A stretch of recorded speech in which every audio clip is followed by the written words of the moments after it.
চিশতির হাতে এত লক্ষ মানুষ খাজা মুঈনুদ্দিন চিশতির হাতে কালেমা পড়ে মুসলমান হয়। যখন খাজা মুঈনুদ্দিন চিশতি রহমাতুল্লাহি আলাইহি মায়ের কাছে গিয়া বললেন, মা, আমার হাতে তো লক্ষাধিক মানুষ কালেমা পড়ে মুসলমান হয়েছে। এবার খাজা মুঈনুদ্দিন চিশতির মা ডাক দিয়া বলেন, ও খাজা মুঈনুদ্দিন, এটা তোমার কারামতি না। বলে, মা, এটা কেমন কথা বলতেছো?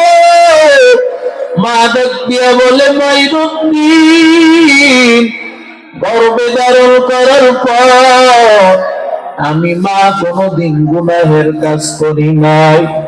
আমি মা কোনদিন বেগানা নারীর দিকে তাকাই নাই। আমি মা গুনাহের কোন কাজ করি নাই। সব সময় আল্লাহর কালাম পড়তাম, সব সময় মালিকের কালামের দিকে তাকায় থাকতাম। কারণ গর্বের মধ্যে তুই আছো, আমি সব সময় আল্লাহর কাছে দোয়া করতাম, আয় আল্লাহ, আমার গর্বের সন্তান খাজা মুঈনুদ্দিন চিশতিকে আল্লাহ ওয়ালা বানাইয়া দাও। ও মুঈনুদ্দিন, যখন আমি তোমারে দুধ পান করাইতাম, ও মুঈনুদ্দিন জানো, আমি মা দুধ পান করানোর সময় ওযু করে এরপরে দুধ পান করাইতাম। ওযু করিয়া তোমারে দুধ পান করাইতাম। আল্লাহর কাছে বলা লাগবে, মালিক, একটা নেককার আল্লাহওয়ালা সন্তান দাও। ওরে বান্দা, নেককার সন্তান তোমার গর্বে তখনই হবে তুমি যখন নেককার হইবা। আল্লাহ বলেন, ইয়া আইয়ুহাল্লাযীনা আমানু কু আনফুসাকুম ওয়া আহলীকুম নারা ওয়াকুদুহান নাস ওয়াল হিজারা উইদ্দাত লিল কাফিরিন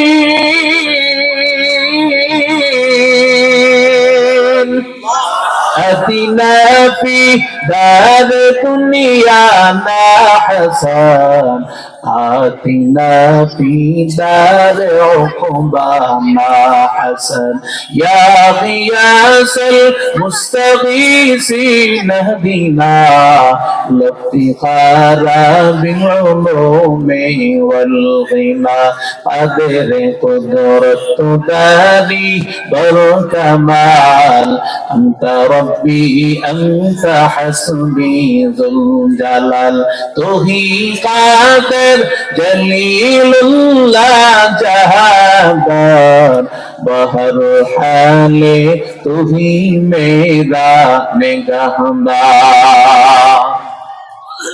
আরে আল্লাহর বান্দা যুবক, তোমার কন্যাকে যদি মাদ্রাসায় পড়াইতে পারো,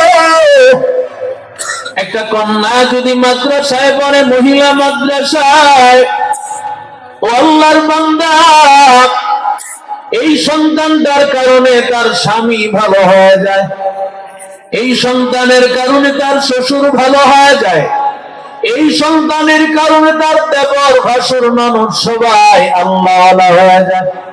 কথা কয় আল্লাহর বান্দা যুবক, কারণ নেককার মানুষের সোহবত, মা যদি নামাজে দাঁড়ায়, সন্তানটাও দেখবেন পাশে নামাজে দাঁড়ায় যায়। ওই সন্তানকে বলা লাগে না, সন্তান মায়ের পাশে নামাজে দাঁড়ায় যায়।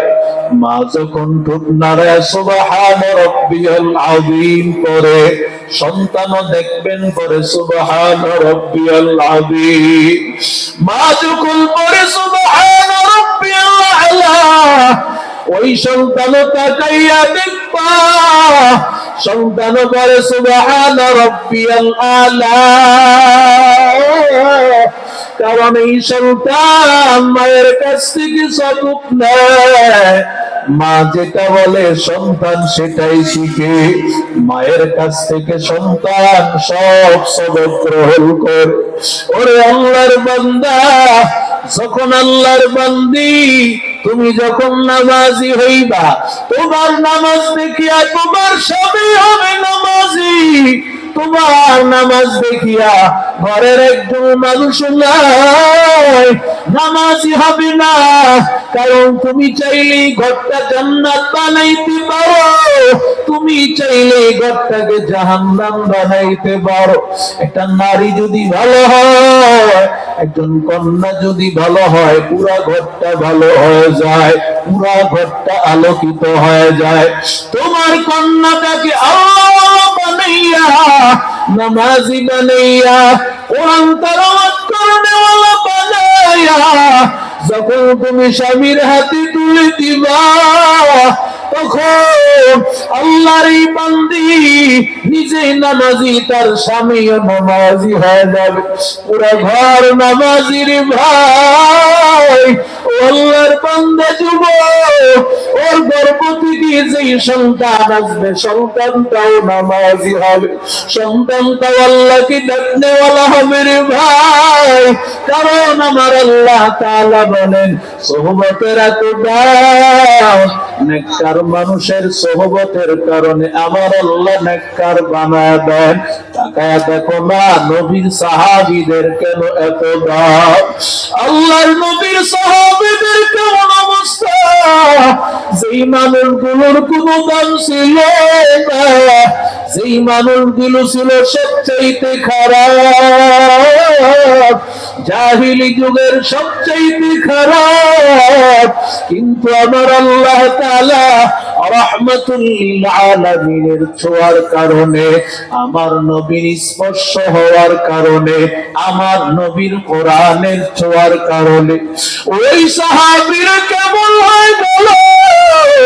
ওই সাহাবীদের কত দাম। একজন সাহাবী যুদ্ধের ময়দানে ঘোড়া দৌড়াইছে, ওই ঘোড়ার নাকি সামান্য একটা ময়লা, ওই ময়লাকে যদি এক পাল্লায় রাখা হয়, সাহাবায়ে কেরামের পর সমস্ত আল্লাহওয়ালাদেরকে যদি এক পাল্লায় রাখা হয়, ওই সামান্য একটা ধুলার দাম আল্লাহর কাছে বেশি। আরো আসতে কম সোহবতে সালেহ তোরা সালেহ কুনাত, সোহবতে সালেহ তোরা সালেহ কুনাত।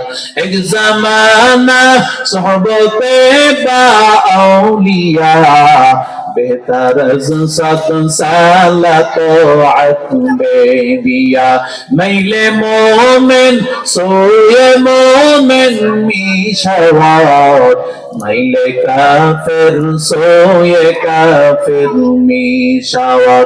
ऐ बराबर बुरे बाशत यार बार, यारे बदमद तरबुआ दस मारे बद, मारे बदतन हाथोरा बर जाजनात, यारे बदबर जाने ईमानत जनात, यारे बद आ रत तोरा सोये जहीम, यारे ने को की लेता या बीन कुव्वत ने की नदारी बदमकोन, बरवजोदे कुदसतम बेहतमकोन।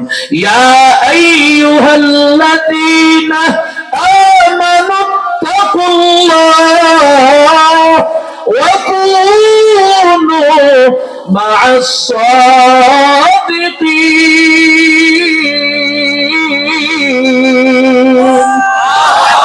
আল্লাহর বান্দা যুবক, ও নবীর আশিক উম্মতের দল, আল্লাহ ওয়ালাদের সোহবতের এত দাম, কোরআন ওয়ালার সোহবতের এত দাম। একজন কোরআন ওয়ালা কন্যা তোমার ঘরে গেলে আল্লাহ কেমন দামি বানিয়ে দিবে জানো?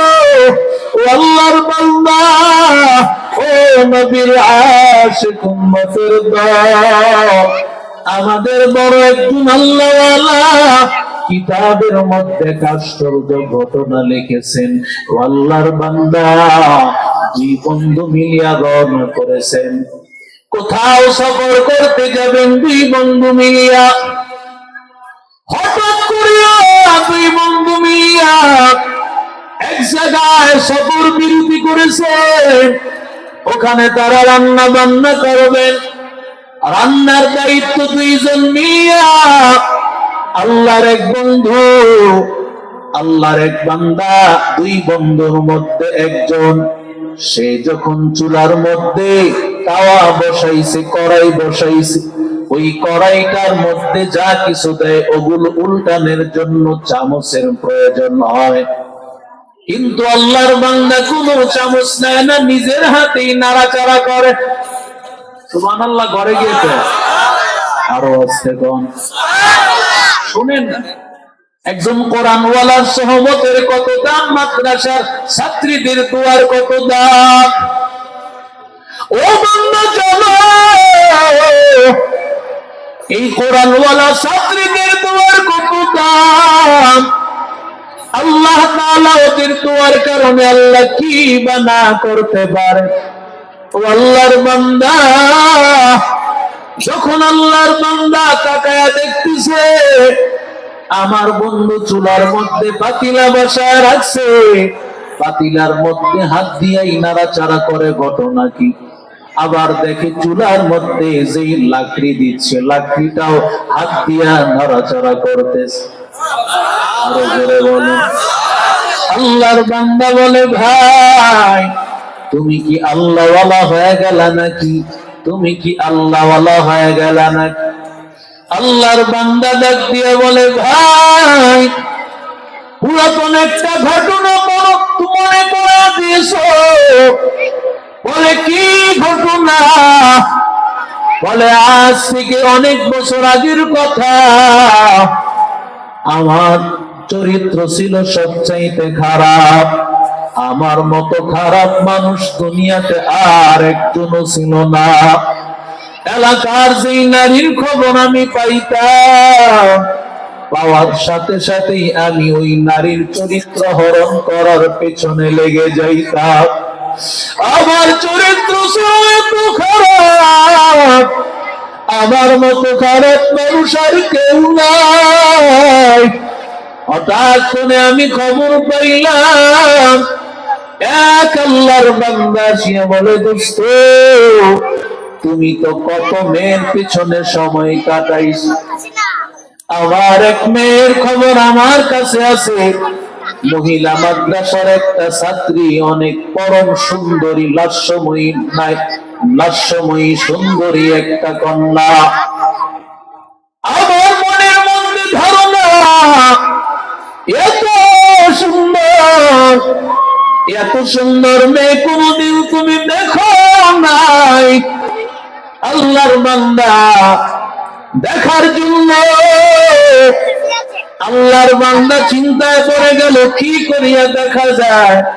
কারণ মহিলা মাদ্রাসার ছাত্রীরা বোরকা পরিয়া, পর্দা আবৃত করিয়া বের হয়, চেহারা সুরত দেখা যায়। আল্লাহর বান্দা দেখার জন্য মাদ্রাসার সামনে একটা গাছ ছিল। ওই গাছের মধ্যে আল্লাহর বান্দা বসে পড়লেন।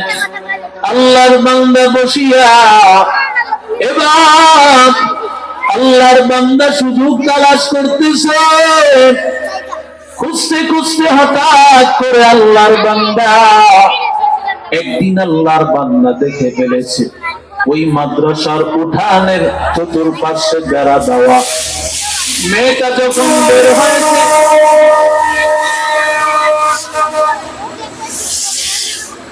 মেয়েটা বের হওয়ার পর আল্লাহর বান্দা একটা নজর করে দেখেছে, এত সুন্দর মেয়ে আমি আমার জিন্দগিতে কোনদিন দেখি নাই। এত সুন্দর কন্যা। আল্লাহর বান্দা এবার চিন্তায় পড়ে গেল, যে করে হোক এই মেয়েকে আমার বিবাহ করা লাগবে। আল্লাহর বান্দা এবার মেয়ের পেছনে পেছনে ঘুরতে লাগলো।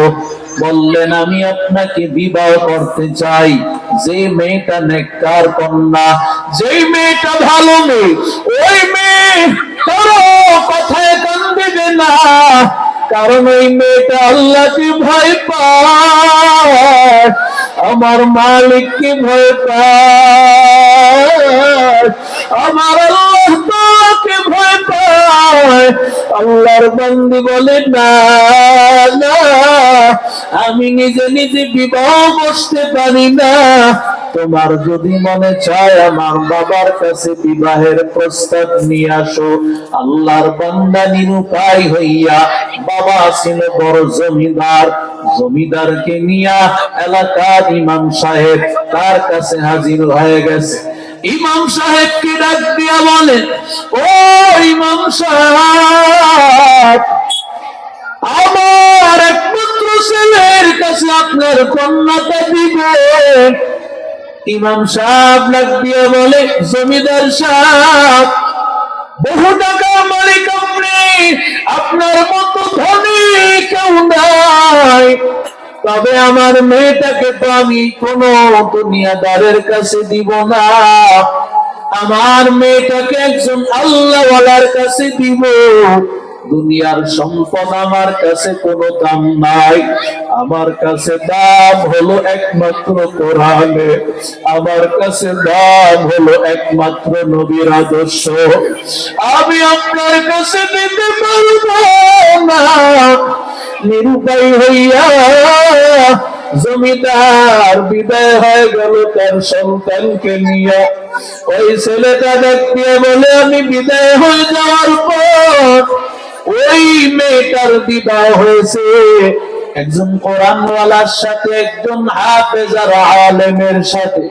বিবাহ হয়ে যাওয়ার পর আল্লাহর বান্দা বিবাহ যখন হয়ে গেল, কিছুদিনের মাথায় সন্তান হয়ে গেল, দুইজন কন্যা সন্তান।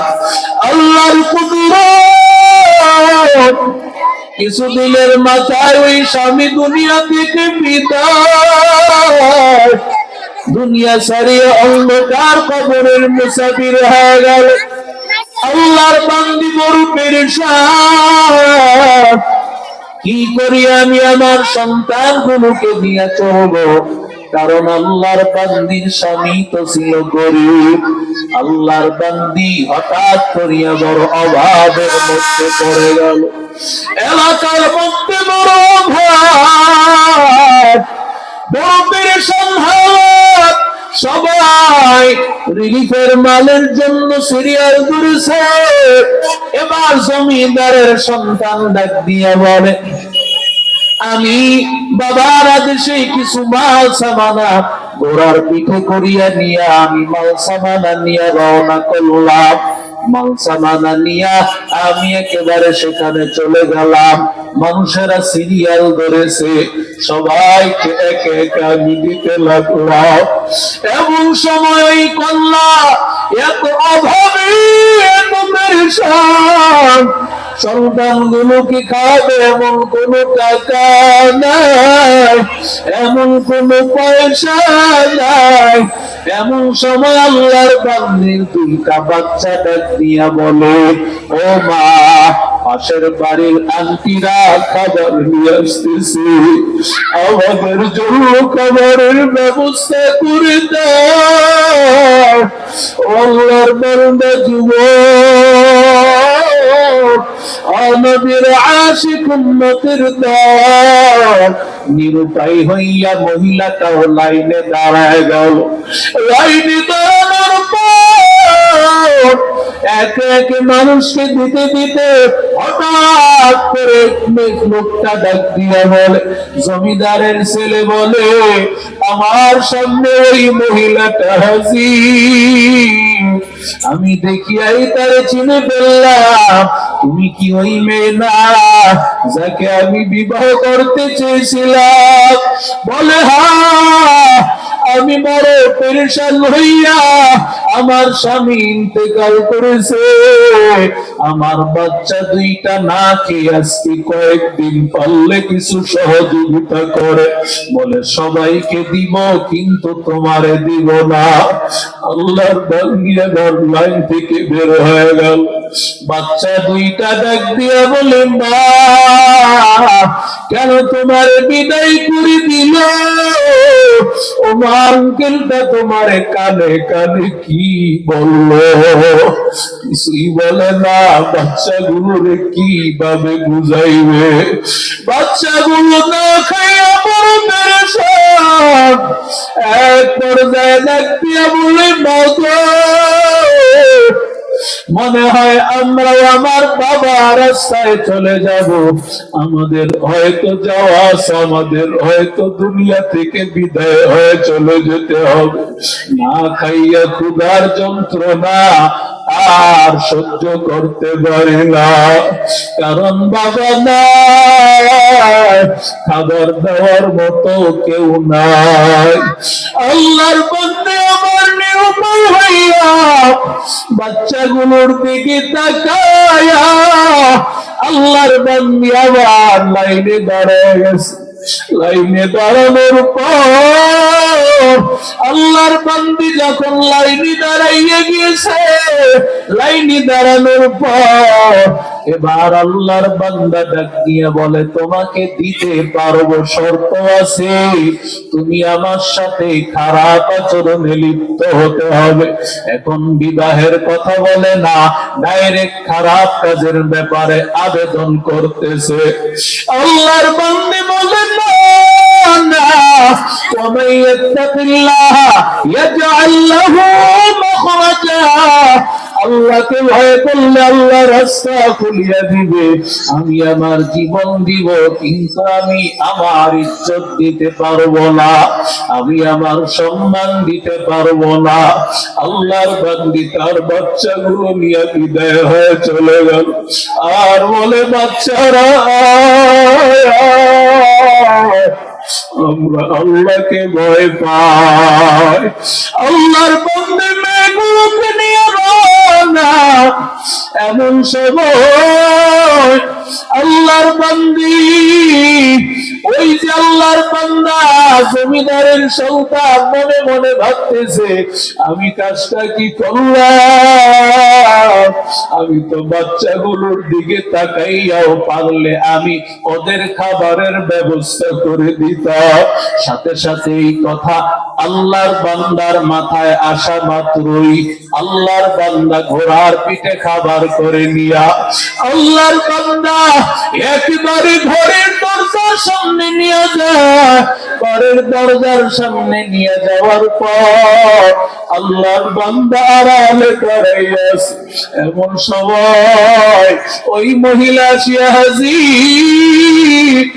আল্লাহর বান্দী এই হালত দেখিয়া আল্লাহর কাছে দুহাত তুলে বলে, আল্লাহ, পৃথিবীর সবচাইতে খারাপ মানুষের চেহারাটা দেখাইলা, সবচেয়ে ভালো মানুষের চেহারাটা দেখতে পারলাম না। কে আমার ঘরের দরজায় খাবার রাখিয়া গেল? আল্লাহকে বলতেছে, আল্লাহ, যেই লোকটা তার হাত দিয়া এই খাবার গুলো রেখে গেল, আল্লাহ তার হাতটা গুনে পুরাইও না, তার হাতটা গুনে পুরাইও না। জমিদারের ছেলে বলে, দোস্ত, এরপর থেকে আমি আগুনে যেই জায়গায় হাত দিই আমার হাতটা পুড়িয়া যায় না। ও টঙ্গীর মুসলমানেরা, বলেন তো, একজন মহিলা মাদ্রাসার ছাত্রীর দোয়ার কারণে যদি আমার আল্লাহ তাআলা দুনিয়ার আগুন হারাম করিয়া দেয়, আমার আল্লাহ কি জাহান্নামের আগুন হারাম করবে না? আরো জোরে বলে।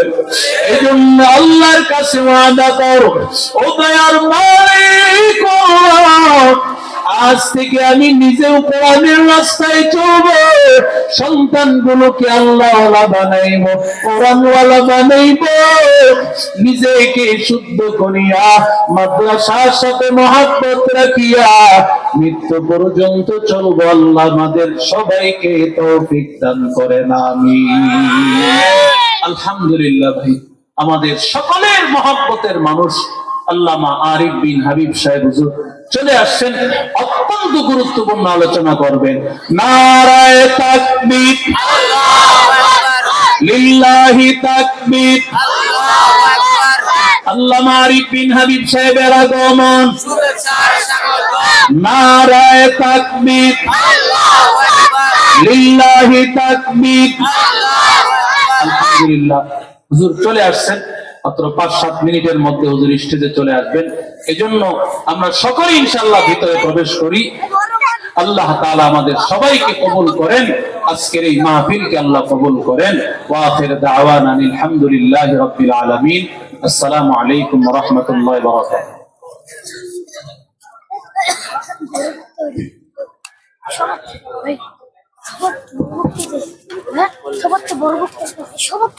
সম্মানিত উপস্থিতি,